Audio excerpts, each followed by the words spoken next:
And I've got to now produce Kel options to say, well, we've got Jesse Vargas. We've got Liam Smith now at £154. You've got Jeff Horn, who's been on for a fight.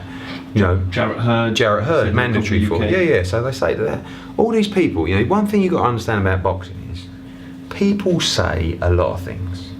When you say, I'll come to UK and fight Kell Brook, the asterisk is missing for a shitload of money that is probably unrealistic. That's the bit that's missing. And same with most people who talk about a Joshua fight. I'll fight Joshua, no problem. No problem.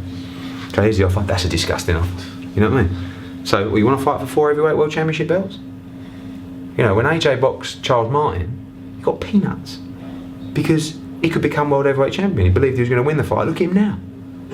So you've got to get the right deal. Don't think I'm saying you've got to take whatever you're offered, but you've got to put a value on winning things. Jarrett Hearn in that position, totally different. If he's coming to the UK to fight Kell Brook, it's about the money, 90%. The other 10% is going to the UK, travelling, beating a guy in his backyard. But for a lot of people, particularly with the AJ fight, it's 90% about the money and 10% about winning 4 heavyweight world championship belts. It seems like Wilder particularly doesn't put any value at all on becoming undisputed champion, which is disappointing for a guy that spent his whole career going one face, one name, one champion, but really doesn't want to do it. Really doesn't want to do it. So boxing's can be a frustrating sport, not just for fans, but for promoters, because we're the ones who you presume are fucking it all up. Especially you. Yeah. Hands down. Right. No. But, when they get to that level, I don't decide what a fighter should offer another fighter at that level. I can give my advice. I don't decide if a fighter accepts it or not. I can give my advice. So, if I think an offer's fair but he won't take it, or I think an offer's too small, it doesn't mean that I can just go like that and it happens. But my job is to try and make it happen. But it's really frustrating, particularly the more I think about Deontay Wilder, just how I think AJ's biggest mistake is that he's not really 24/7 on Instagram talking about what he's doing. And by the way, it's a much better life doing what he's doing. It's classier. But when you're there going, he's ducking me, I'm ducking, like in the end, the fans go, yeah. It's like, well, let's talk about facts. You sent an offer, 50 million. We asked for a contract. You wouldn't send one. Right? I asked for a meeting to discuss that offer. You wouldn't accept one. That's old news. Right? If you don't believe me on that, they're the facts. No one's denying those facts. Okay? This new one, you fight Fury, good fight, well done. Your stock's gone up, we make you a big percentage offer split. 2 fights, one in the UK, one in the US. Whatever happens, you could get knocked out in the first round. Still fight you again in America. You ignore my emails and contact. It's so frustrating. Hearn, you don't want to... Mate, tell me what I should be doing to make this fight. Because like I say, there seems to be no value on becoming undisputed champion. The only reason that we're making the offers that we're making, because we shouldn't be making the offers, what we've made, in my opinion, is because he wants to be undisputed champion. If not, it'd probably be 10% less. But we want that. We're trying. We're increasing. Let's have a meeting. No. Did you get my email? Hello? The other day I had to send an email to say, just checking that you are ignoring me and it's not going in your spam. And I had to forward that to his secretary. How fucking rude do you want to be? So it's really frustrating because I'm not saying you know Joshua, right? But you've spent time around him. Do you think he wants to fight Wilder?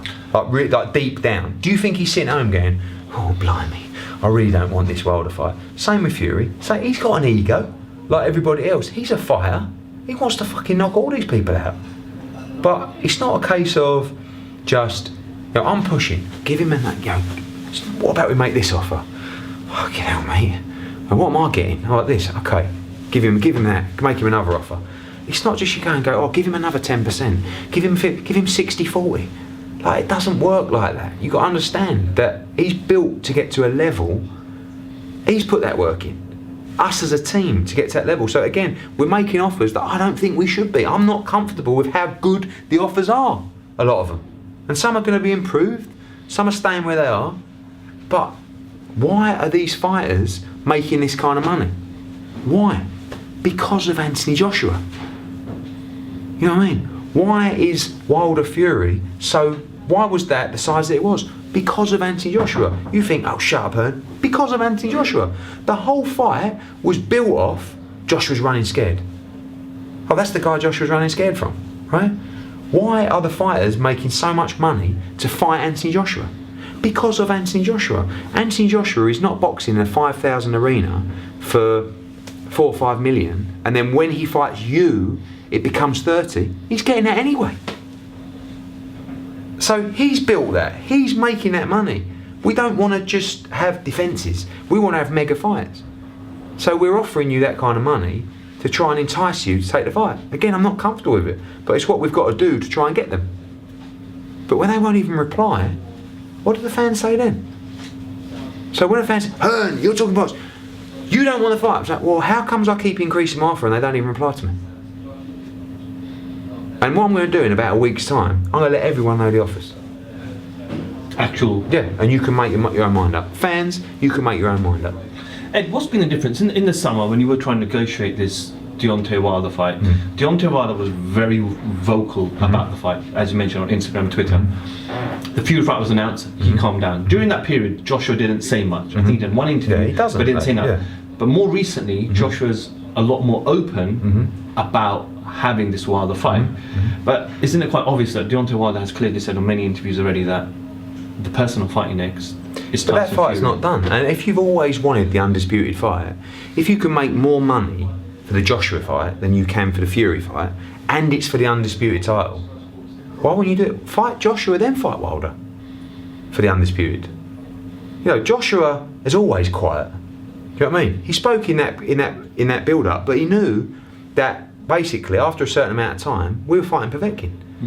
So he's not really saying anything about Wilder now, but if you ask him, he'll say, I want to fight Wilder. He's not coming on Instagram going, you, Deontay Wilder, you're running scared, why won't you fight me? You're this, because that's not his style, you know that.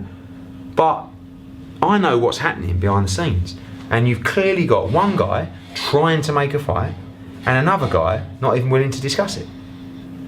You know, Fury, Wilder or White, they can all fight Joshua, not at the same time, on April 13. Any one of them can take that fight. They all know the numbers. Some are going to get improved, some aren't. But all of those three have an opportunity to fight Joshua, including Fury. And he knows if he wants that fight, he can have it.